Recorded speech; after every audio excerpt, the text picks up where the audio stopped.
بسم الله الرحمن الرحيم. الحمد لله رب العالمين، والصلاة والسلام على سيدنا ومولانا أبي القاسم محمد. اللهم صل على محمد وآل محمد وآله الطيبين الطاهرين المعصومين المظلومين المنتجبين الأخيار، ولعنة الله على أعدائهم الأشرار. أما بعد، فقال الله تبارك وتعالى في كتابه المبين: بسم الله الرحمن الرحيم. قل جاء الحق وزهق الباطل إن الباطل كان زهوقا. ناظرین کرام، ماہ مبارک شعبان وہ بہترین مہینہ ہے جسے آل محمد سے نسبت ہے، محمد مصطفیٰ صلی اللہ علیہ وآلہ وسلم سے نسبت ہے، اور خود اللہ سبحانہ و تعالی سے بھی اس مہینے کو نسبت دی گئی ہے۔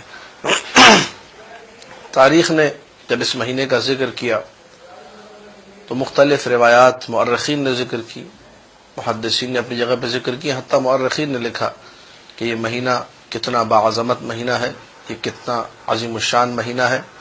اور اس مہینے کے باعظمت ہونے کے لیے شیعیان حیدر کرار کے لیے اتنا ہی کافی ہے کہ ان کے وقت کے امام کی ولادت کا مہینہ یہی مہینہ ہے۔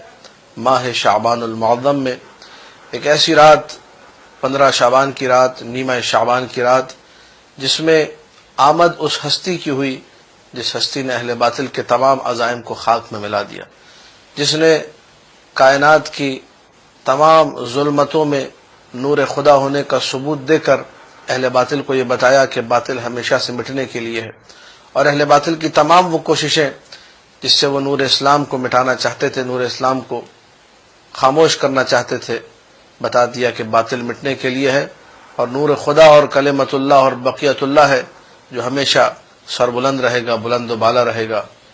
نور خدا ہے کفر کی حرکت پہ خندزن، پھوکوں سے یہ چراغ بجھایا نہ جائے گا۔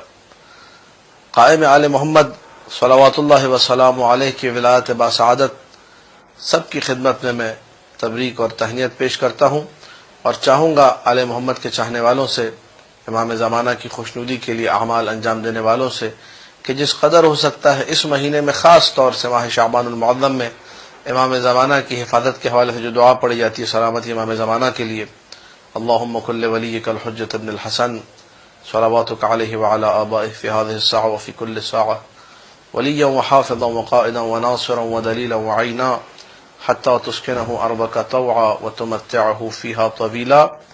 اس دعا کو بار بار پڑھیں، مسلسل پڑھیں، اپنے نماز، اپنی دعاؤں، اپنے نماز کے قنوت میں اس دعا کو شامل کریں تاکہ مسلسل آپ کا تعلق سرکار سے برقرار رہے۔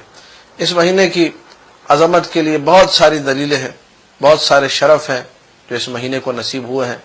ایک تو سب سے پہلی بات، ماہ شعبان کا جو نام ہے، لفظ شعبان، امیر المؤمنین صلوات اللہ وسلام علیہ کا فرمان گرامی ہے: سماہ شعبان ربنا، یہ نام شعبان کا ہمارے رب نے رکھا ہے، اللہ نے خود اس مہینے کا نام شعبان رکھا، لتشعب الخیرات فیہ، کیونکہ ہر قسم کا خیر اس میں تقسیم ہوتا ہے اور بڑھتا ہے۔ تو آل محمد کے چاہنے والوں کے لیے اس سے بڑا خیر کیا ہوگا کہ وقت کے امام کا جو ظہور بابرکت ہے، جو ولادت باسعادت ہے، ولادت منور ہے، وہ اسی مہینے کے اندر واقع ہوئی ہے۔ یہ سب سے بڑا خیر ہے، اور خیر العمل یہی ہے کہ انسان آل محمد کی خوشنودی کے لیے کام کرے، امام زمانہ کے لیے کام کرے۔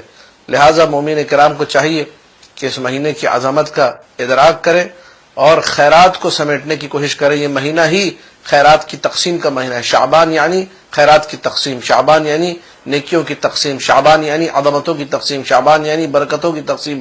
ان کو انسان سمیٹے، وسیلہ بنائے امام زمانہ کو۔ وَبِيُمْنِهِ رُزِقَ الْوَرَى، امام زمانہ کی برکت، ان کے یمن یعنی برکت، برکت کی وجہ سے ساری کائنات کو رزق ملتا ہے۔ کسی کو کائنات میں اگر رزق ملا امام زمانہ کی وجہ سے، تو شعبان خود ایک رزق ہے من جانب اللہ مومن کے لیے، جس کی حیات کو اللہ نے طولانی کیا اور شعبان کا معظم مہینہ دیکھنا اس کی زندگی میں قرار دیا۔ یہ وہ مہینہ ہے جو کہ اس کے لیے باعث برکت ہے۔ تو امام زمانہ صلوات اللہ وسلام علیہ کو وسیلہ بنائے اور کوشش کرے کہ اس مہینے میں جتنا ہو سکے خیرات کو سمیٹے۔ اللہ کے رسول نے یہ جملہ کہا الشعبان الشہری، ایک مقام پر کہا الشعبان الشہری و شہر اللہ، میرا بھی مہینہ ہے، اللہ کا بھی مہینہ ہے۔ جس چیز کی نسبت رسول کی طرف ہو جائے خود بخود وہ چیز اللہ کی طرف منسوب ہو جاتی، کیونکہ رسول کا تو ہر عمل خدا اس کو اپنی طرف نسبت دیتا ہے۔ وما رمیت اذ رمیت ولکن اللہ رما، اے رسول جب تم نے تیر پھینکا، جب تم نے تیر چلایا، تم نے نہیں چلایا، اللہ نے چلایا۔ تو وہ مہینہ، وہ چیز جسے اللہ کا رسول اپنا کہہ دے تو وہ خود بخود خدا کا ہو جایا کرتا ہے۔ اسی لیے اس مہینے کا ایک خاص اہتمام یہ ہے، چونکہ نسبت اس کو محمد مصطفیٰ صلی اللہ علیہ وآلہ وسلم سے، انسان پوری کوشش کرے اس مہینے کے اندر کہ جس قدر ہو سکتا ہے رسول خدا کی دعا کو اپنے شامل حال کرے۔ بس یہ آخری جملے، اسی پر میری گفتگو تمام ہو جائے گی۔ کائنات کا ہر فرد بشر اس بات کا خواہاں، اس بات کا خواہش مند ہے کہ اللہ کے رسول ہاتھ اٹھا کر میرے لیے دعا کر دیں۔ اللہ کے رسول نے رہتی دنیا تک کے لیے دعا کر دی، کہا الشعبان الشہری رحم اللہ من اعاننی فی هذا الشہر، شعبان میرا مہینہ ہے، خدا اس پر رحمت کرے جس نے اس مہینے میں میری مدد کی۔ رسول اللہ کی مدد آپ کیسے کر سکتے ہیں؟ میں کیسے کر سکتا ہوں؟ روزہ رکھ کے، صدقہ دے کر، نیک اعمال انجام دے کر۔ آل محمد کی محبت میں جو کام آپ انجام دیں گے اس مہینے میں وہ اعانت رسول خدا ہے۔ رسول اللہ کی امت جب اچھی بن جائے گی، یہ سب سے بڑی اعانت ہے جو رسول اللہ کے لیے ہے، اور خود بخود اللہ کے رسول کا جو اٹھا ہوا ہاتھ ہے، جو ان کی زبان مبارک سے جملے ادا ہوئے رحم اللہ، وہ ہر فرد بشر جو کہ رسول اللہ کی اعانت کرتے ہوئے روزہ رکھ رہا ہے یا قرآن پڑھ رہا ہے یا کوئی بھی نیک عمل انجام دے رہا ہے، سب کے لیے یہ دعا شامل حال ہو جائے گی۔